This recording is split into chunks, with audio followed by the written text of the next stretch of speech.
সবসময় আম্মা শহরে পড়ালেখা করছে, তো রান্না বান্না কিছু জানে না, এত বড় সংসার করতে পারবে না, তো এই জন্য একটা ছোট্ট বাসা দেখছি, কোন রকম 2টা রুম, একটা ছোট্ট বারান্দা আর ছোট্ট একটা বাথরুম, কোন রকম পেশাব করন যায়। কথার সুর, কথার স্টাইল, মানে বাইরকরণের বুদ্ধি।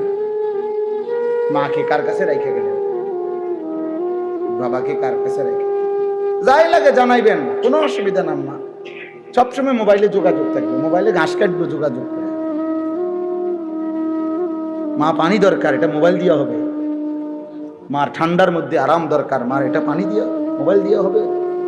তাই আগে জানতো না, রান্না বান্না শিখে নাই, তো কোনো মেয়েই তো আগে জানতো না, ধীরে ধীরে শিখবে।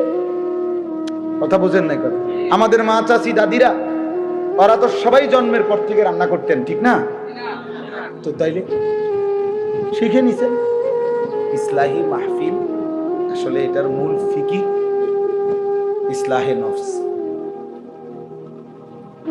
মানে নিজের ফিকির, নিজের সংশোধন, আত্মসংশোধন, আত্ম উন্নয়ন, আত্মশুদ্ধি।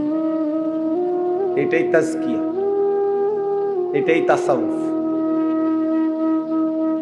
এটাই ইসলাহ, এটাই পীর মুরিদি, এটাই আউলিয়া কেরামের মেহনত। বুজুর্গানে দিন যে মেহনত করে, আউলিয়া কেরাম যে মেহনত করে, খানকা বলেন, দরবার বলেন, পীর মুরিদি বলেন, এই মেহনতটাই ব্যক্তির নিজের জীবনকে সুন্দর করা, নিজেকে গড়ে তোলা, নিজেকে সাজিয়ে তোলা। ইয়া আইয়ুহাল্লাযীনা আমানু আলাইকুম আনফুসাকুম, কোরআনুল কারীমের মধ্যে আছে, আল্লাহ তাআলা বলেন, হে ঈমানদারগণ, তোমরা সকলেই নিজেকে আঁকড়িয়ে ধরো। আলাইকুম আই আলজিমু, মজবুত করে ধরো, আনফুসাকুম, তোমাদের নিজেদেরকে। ভাইয়া একজনও যদি একটু, মানে 1 ইঞ্চি বা 1 বিঘত যদি কষ্ট করে আগাইতে পারেন, তো মনে করেন একজন লোক বসতে পারেন, তাহলে সওয়াব হবে।